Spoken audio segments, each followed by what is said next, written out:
Student, welcome to numerical mania, आपकी अपनी पाठशाला।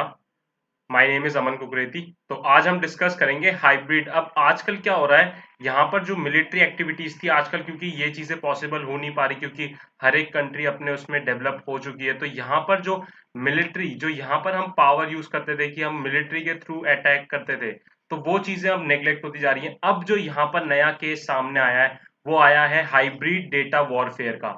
मतलब कि आप यहाँ पर किसी को बिना मिलिट्री सर्विसेज के यूज करके भी उसको नुकसान पहुंचा सकते हो, जो कि आपके अभी यहाँ पर देखने को मिला है। जो चाइना ने यहाँ पर अभी ये हाइब्रिड वॉरफेयर चालू किया है। तो हाइब्रिड वॉरफेयर मतलब होता है कि आप पर्सनल डेटा या फिर बेसिकली इंफॉर्मेशन टेक्नोलॉजी, आप जो इंटरनेट के थ्रू, आप इंफॉर्मेशन टेक्नोलॉजी के थ्रू आप अटैक करोगे, तो उसको हम हाइब्रिड वॉरफेयर का नाम देते हैं, जहां पर आपकी कोई वेपन्स का यूज नहीं हो रहा। तो हम आ जाते हैं कि क्या हुआ। तो यहाँ पर जो हमारी ये है कि the Chinese company Zhenhua data information technology corporate limited, ये हमारे जो 10,000 ओवर 10,000 मिलियन इंडियन इंडिविजुअल्स को मॉनिटर कर रही है, जो कि अभी यहाँ पर देखने को मिला है। अभी ये किस तरीके से मॉनिटर कर रही है इसका कुछ अभी कंफर्मेशन हुई नहीं है, लेकिन यहाँ पर हमें इतना डेटा अभी प्रोवाइडेड है, जो कि आपने यहाँ पर न्यूज में भी हमें देखने को मिला है। तो इतना डेटा अभी ऑलमोस्ट ओवर 10,000 इंडियंस इंडिविजुअल और ऑर्गेनाइजेशन जो इसमें इंक्लूड है, उसके डेटा जो है यहाँ पर इसके पास जा रहे हैं, ये मॉनिटर कर रही है। तो यहाँ पर जो इसके की पॉइंट्स हैं, तो जेनजुआ एक monitors the digital footprint of its target using artificial intelligence. तो यहाँ पर जो यूज करते हैं वो करते हैं एआई का यूज। तो ये जो एआई का यूज है यहाँ पर, इसकी वजह से यहाँ पर हमारे वो क्या करते हैं कि यहाँ पर वहाँ न्यूज सोर्सेज हो गए, या तो कहीं किसी सोर्सेज के थ्रू डेटा लेते हैं, कोई फॉर्म्स हो गए, पेपर की फॉर्म में भी लेते हैं, पेटेंट की फॉर्म में, डॉक्यूमेंट्स की फॉर्म में, बहुत सारी चीजों की फॉर्म में वहां से डेटा ये कलेक्ट करते हैं। और ऊपर से जो इसका the database of the company called overseas key information database has entries from USA, UK, Japan, Australia, Canada, Germany and UAE. इसके भी यहाँ पर इसके डेटाबेस यहाँ से भी इंक्लूडेड है। तो यहाँ पर ये जो नेटवर्क है ये ऑलमोस्ट बहुत ज्यादा फैल रखा है, और अब ये एक तरीके की हाइब्रिड वॉरफेयर का यूज कर रहे हैं। मतलब अब ये आर्टिफिशियल इंटेलिजेंस के थ्रू क्या कर रहे हैं, अब ये आर्टिफिशियल इंटेलिजेंस के थ्रू अपने इंफॉर्मेशन गेन कर रहे हैं, और उसके बाद उसको जो आपकी कंट्रीज है उसको इनसाइड से ही वीक कर देंगे। तो यहाँ पर देखो, ये कुछ Shenzhen जेनहुआ data information technology corporate limited, ये हमारी कुछ अप्रैल 2018 से है, और इसके एम्प्लॉयज अंडर 50 इन चाइना में एम्प्लॉयज हैं। यहाँ पर सिर्फ आप नंबर्स देखो कितने हैं। और उसके बाद जो इसका नेटवर्क है वो 20 ओवरसीज डेटा प्रोसेसिंग सेंटर्स में है, और ये हैंडल्स करते हैं 150 million pieces of data daily. तो यहाँ पर आप देख सकते हो कि कितनी ज्यादा ही ये इन्वॉल्व है इसमें। और इनकी ट्रैकिंग यहाँ पर 3 million entities through 5 billion news and social media inputs. तो यहाँ पर ये चीज आगे बहुत ज्यादा खतरा बन सकती है, और क्या पता बन भी गई है, क्योंकि यहाँ से अब जो है यहाँ पर डेटा इनके पास जा रहा है। तो अभी इंटरनेट पे डेटा बिल्कुल भी सेफ नहीं है। सो यहाँ पर इसके जो की पार्टनर्स है वो है Taiji computers, Seth big data academy, जो कि हमारे affiliated to Chinese ministry of industry and IT. Wang tech हो गया, ये भी चाइनीज है। यहाँ से the international institute of technology and economics affiliated to Chinese state council. तो यहाँ पर आप ये देख सकते हो कि ये ऑलमोस्ट जो कनेक्शन या लिंक हम यहाँ पर देख सकते हैं, तो वो सारे के सारे पार्टनर्स इसके चाइना के ही पार्टनर्स हैं। The China Huarong technology group corporation limited, LSSEC technology. तो ये सारी की सारे हमारे इससे इसके की पार्टनर्स है, मतलब कि इन्वेस्टमेंट जो इसके की पार्टनर्स है, जो इसके ऊपर डिपेंड है ज्यादा के ज्यादा, जो जो ये इनके ऊपर डिपेंड है। और इसका ओनर की बात करते हैं तो Wang Xuefeng holds 86% stake in Zhenhua data and is identified as a former IBM engineer by we media alliance. तो अब इसमें देखना, ये यहाँ पर एक तरीके के एक्सपर्ट हैं ये। तो यहाँ पर वांग जूफिंग ये एक्सपर्ट हैं ये। तो ये कुछ 10 ईयर से काम कर रहे हैं, और ये एक्सपर्ट है अपनी फील्ड में। मतलब मेरा कहने का मतलब है आपकी आर्टिफिशियल इंटेलिजेंस फील्ड में ये एक्सपर्ट है। तो यहाँ पर इसलिए इसका खतरा और ज्यादा बढ़ जाता है। तो यहाँ पर देखो, यहाँ पर इसमें कुछ न्यूज में यहाँ दिखा रखा है द इंडियन एक्सप्रेस में, यहाँ से आप देख सकते हो, China is watching political establishment 5 PM 2 dozen of CMs, 350 MPs across all parties, dominate key influencers tracked। तो यहाँ पर जो इनका मेन जो ये अटैक की पॉलिसी है, ये यही है कि या तो आप गवर्नमेंट ऑफिशियल्स, आपके मेयर्स हो गए, सरपंच हो गए, लेजिस्लेचर्स हो गए, तो यहाँ पर इन्हीं के ही डेटा पे ये ज्यादा के ज्यादा फोकस करा जा रहा है। और ऑलमोस्ट इतना डेटा ऑलरेडी लीक्ड हो चुका है इनके बारे में, जो मैंने आपको यहाँ पर जो आपके लिख रखे हैं यहाँ पर। तो ये आपकी अभी हाल ही में ही न्यूज आ रखी है, तो यहाँ पर इस पे अब आगे देखते हैं इस पे क्या पूरी पूर्ति हो पाएगी। तो यहाँ पर इतनी चीजें अभी कंफर्म हो चुकी हैं। नेक्स्ट यहाँ पर हम आ जाते हैं इसके टारगेट्स क्या करती हैं। तो इसके टारगेट्स बेसिकली होते हैं इंडिविजुअल या इंस्टीट्यूशन, पॉलिटिक्स के, गवर्नमेंट के, जुडिशरी के, आर्ट और स्पोर्ट्स के, बिजनेस के, technology, media and civil society. तो इसके मेन टारगेट्स ये हैं।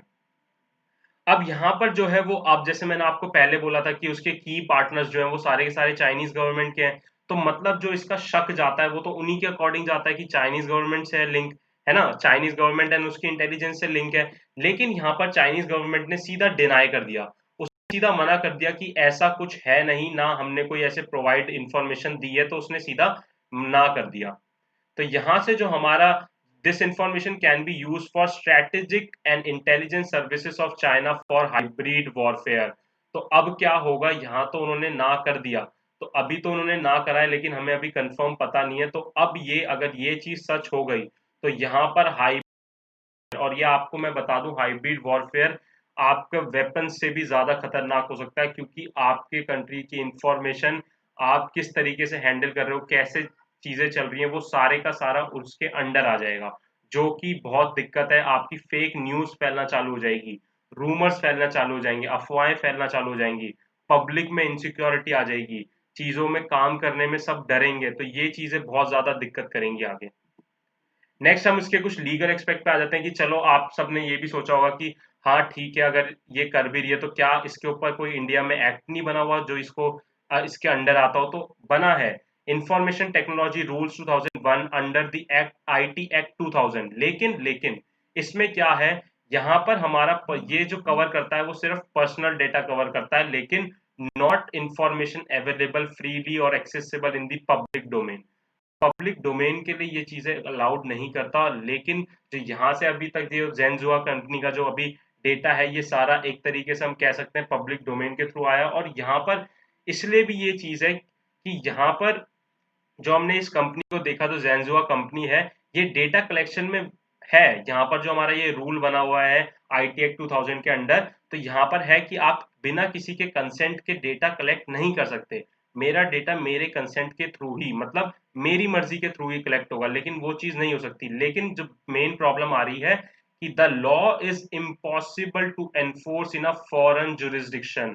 तो यहाँ फॉरेन जुरिस्डिक्शन में अलाउड नहीं है। अब आप जैसे सोचो, आपके ही इलाके का पुलिस स्टेशन है, वो किसी और इलाके के पुलिस स्टेशन में जाके केसेस ऐसे नहीं लड़ सकता। या फिर मैं अपनी स्टेट में हूँ और कोई स्टेट से बाहर चले गया, तो सारे रूल्स बदल जाते हैं। तो इसलिए ये चीजें यहाँ पर बदल गई हैं। तो ये अभी ये है यहाँ पर जो उसकी इंफॉर्मेशन है लीक हुई है, लेकिन एज द लॉ जो है वो फॉरेन जुरिडिक्शन के लिए पॉसिबल नहीं है। तो यहाँ पर ये दिक्कत आ रही है। और जो अभी इंडिया को है, जो अभी अपना डेटा प्रोटेक्शन लॉ है, उसको कुछ ज्यादा ही चीजें और ज्यादा बढ़ाएगी, क्योंकि ये चीजें हमारी यहाँ पर, इसको हम क्या कहते हैं, लूप होल, है ना, लूप होल कहते हैं कि यहाँ पर कुछ ना कुछ गड़बड़ है जो कि ये कंपनीज फायदा उठा रही हैं। नेक्स्ट हमारे वैसे ही जो due to India China conflict की वजह से हमारे एलएसी में भी कॉन्फ्लिक्ट हुए, और फिर उसके बाद इंडिया ने हम बैन, चाइना की सारी ऐप बैन करी। तो उसकी वजह से ही in this scenario the information assets of Zhenhua can give a strategic leverage to China over India. यहाँ स्ट्रेटेजिक लेवरेज मतलब होता है कि फायदा, एडवांटेज, लेवरेज मतलब आप कह सकते हो एक तरीके की एडवांटेज। ठीक है, तो एडवांटेज दे सकता है वो इंडिया के ऊपर। तो जो हम यहाँ नेक्स्ट कवर करेंगे कि हाइब्रिड वॉरफेयर है क्या। तो हम क्या कहते हैं, it refers to using non military tools to achieve dominance और डैमेज, सबवर्ट और influence. These tools include information pollution, perception management and propaganda. मतलब कि क्या होता है, यहाँ पर आपको रूमर्स ज्यादा फैलाए जाएंगे, इंफॉर्मेशन को ओवर मैनिपुलेट कर लिया जाएगा, जो चीज पीपल तक पहुंचनी चाहिए वो नहीं पहुंचेगी, उसके अलावा चीजें पहुंच रही हैं, कुछ गलत चीजें फेक न्यूज आ रही हैं, कहीं पर जो चीज हो रही है वो अंदर ही आपकी उसमें प्रॉब्लम आ रही है। तो ये सारी प्रॉब्लम जो है ये हाइब्रिड वॉरफेयर के अंदर ही आती हैं। अब इसका जरा हम बैकग्राउंड देखते हैं कि ये कब कब हुआ था, कहाँ हुआ था। तो 1999 में ये चाइना में unrestricted warfare publication by China's people liberation army talked about hybrid warfare and the need for a shift in the arena of violence from military to political, economic and technological. अब देखो यहाँ ध्यान दो, ये किस लिए हुआ था, कि यहाँ पर इन्होंने क्या बोल रखा है, यहाँ पर देखो किस तरीके से मेंशन कर रखा है कि जो मिलिट्री में वायलेंस होता है, जो लड़ाई, जो यहाँ पर वेपन्स लड़ाई वगैरह होती है, अब इसको नया तरीका, किसी को किसी कंट्री को नुकसान पहुंचाने का नया तरीका क्या है, आप उसको इंफॉर्मेशन टेक्नोलॉजी, आप उसको वहीं इंफॉर्मेशन टेक्नोलॉजी में ही मार दो। वहीं पर ना तो आपका कुछ ज्यादा नुकसान होगा, वायलेंस नहीं होगा, और आप उस कंट्री को वहीं पर ही डाउन कर सकते हो। तो ये चीजें पहले भी बोली गई थी। ठीक है, तो यहाँ पर चाइना के खिलाफ ये यूएसए और यूरोप की सोशल मीडिया ने बोला था कि कुछ इन्फॉर्मेशन कलेक्ट की है। नेक्स्ट हमारा आ जाता है लेबनान। लेबनान की, तो यहाँ पर 2016 में इसराइल लेबनान वॉर में बाय दी हेजबोला ग्रुप में, तो यहाँ पर क्या हुआ था कि यहाँ पर एक तरीके का हमारा गुरिल्ला वॉरफेयर देखने को मिला था, innovative use of technology and effective information campaigning. मतलब कि यहाँ पर इंफॉर्मेशन, तो यहाँ पर भी हमने हाइब्रिड वॉरफेयर देखने को मिला था कि गलत इंफॉर्मेशन कैरी आउट हो रही है, इंफॉर्मेशन का लीकेज हो रहा है, इसकी वजह से भी यहाँ पर देखा गया था। और नेक्स्ट हमारा जो आ जाता है रशिया में, जो 2014 में रशिया अगेंस्ट यूक्रेन में, तो यहाँ पर भी ये देखा गया था कि यहाँ पर डिस इंफॉर्मेशन, गलत इंफॉर्मेशन प्रोवाइड करना, इकोनॉमिक मैनिपुलेशन पे आ जाना, मतलब कि एक तरीके से आपके, जब आपकी कंट्री का डेटा किसी और कंपनी के पास होगा तो वो इजिली मैनिपुलेट कर पाएगा। और उसके बाद यूज ऑफ प्रॉक्सीज। प्रॉक्सीज मतलब जैसे आप सिंपल आप प्रॉक्सीज बोलते हो ना कि कुछ एक्स्ट्रा लगा देना, तो मतलब चीजों को बढ़ा चढ़ा के दिखाना, तो उस तरीके से डिप्लोमेटिक प्रेशर हो जाता है।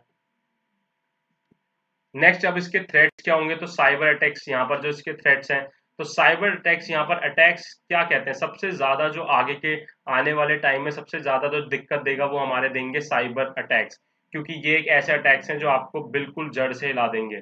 यहाँ पर ना वायलेंस होगी, ना पता चलेगा, और सारा नुकसान हो भी जाएगा। To disrupt economic activities, undermine institutions and discredit political leadership and the intelligentsia। तो यहाँ पर अंडरमाइनिंग डेमोक्रेसी, तो यहाँ पर अब देखो इंफॉर्मेशन हो जाएगी तो हमारी जो फॉरेन गवर्नमेंट है वही सारी चीजें को मैनिपुलेट करने लग जाएगी, तो आप डेमोक्रेसी का तो छोड़ ही दो, कुछ रहेगा ही नहीं, क्योंकि इंफॉर्मेशन जो है वो बाहर की गवर्नमेंट की तरफ आ जाएंगी। वैसे ही जो 2016 election USA and UK Brexit vote वाला हुआ था, उसके केस में भी ये हुआ था कि यहाँ पर हमारा रशिया का इंटरफेरेंस देखने को मिला। वो भी कैसे, थ्रू इसी तरीके से जैसा हमारा अब हाइब्रिड वॉरफेयर यहाँ हो रहा है, मतलब कि इंफॉर्मेशन या उसे मैनिपुलेट कर लेना। इंफॉर्मेशन आपके पास होगी, आप बाहर बैठे बैठे दूसरी कंट्री में ही आप अपनी ज्यादा मैनिपुलेशन चला रहे हो, अपने ही रूल्स चलाने लग गए, इंफॉर्मेशन को मैनिपुलेट कर लिया, अपनी मर्जी से ही उसको चेंज कर दिया। नेक्स्ट हम आ जाते हैं inciting social discord, the information may be used to plant disharmony and communal tension. तो यहाँ पर क्या होगा कि आपको गलत चीजें प्रोवाइड करने की, या फिर अंदर ही अंदर टेंशन क्रिएट करने की सोसाइटी में, वहां के लिए भी ये यूज हो सकता है। नेक्स्ट, अब आगे हम ये देख सकते हैं कि self assessment and threat analysis, मतलब कि अब हम यही देख सकते हैं कि आगे की फ्यूचर में यही देख सकते हैं कि अब हमें खुद सेल्फ देखना पड़ेगा कि कहाँ कहाँ मिस्टेक्स हो सकती हैं या क्या दिक्कत हो रही है, कहाँ पर हमें इम्प्रूव करना है, कहाँ पर इम्प्रूव की अभी एरिया बचा है। तो ये चीजें हमें यहाँ पर देखनी पड़ेगी ताकि जो हमारा डेटा और ये सब चीजें ये सिक्योर रहें। और नेक्स्ट जो हमारा पॉइंट आता है कि यहाँ पर the hybrid threats are an international issue, so should be the response. National government should coordinate a coherent approach amongst themselves to understand, detect, and respond to hybrid warfare to their collective interest. Multinational framework should be developed to facilitate cooperation and collaboration across borders. तो यहाँ पर multinational frameworks मतलब कि अलग अलग यहाँ चीजें provide करनी चाहिए जो हमारी कॉर्पोरेशन कोलैबोरेशन अक्रॉस बॉर्डर्स। तो इसमें भी यहाँ इंफॉर्मेशन, या फिर हम ऐसे कह सकते हैं कि डेटा जितना ज्यादा हम प्राइवेट रखें उस चीज पे भी ध्यान देना पड़ेगा। तो ये सारे कुछ हमारे आगे के हम जो कर सकते हैं उसके रिगार्डिंग ये कुछ 2 पॉइंट्स हैं इसके ऊपर। तो अगर आपको वीडियो पसंद आई तो मुझे कमेंट जरूर कर देना, और अगर आपको कुछ भी चीज़ ऐसी लगी जो मैंने छोड़ी हो या मैंने नहीं बताई हो तो आप नीचे कमेंट में बताना, तो मैं अगली बार से ध्यान रखूंगा। और please like, share and subscribe. Thank you.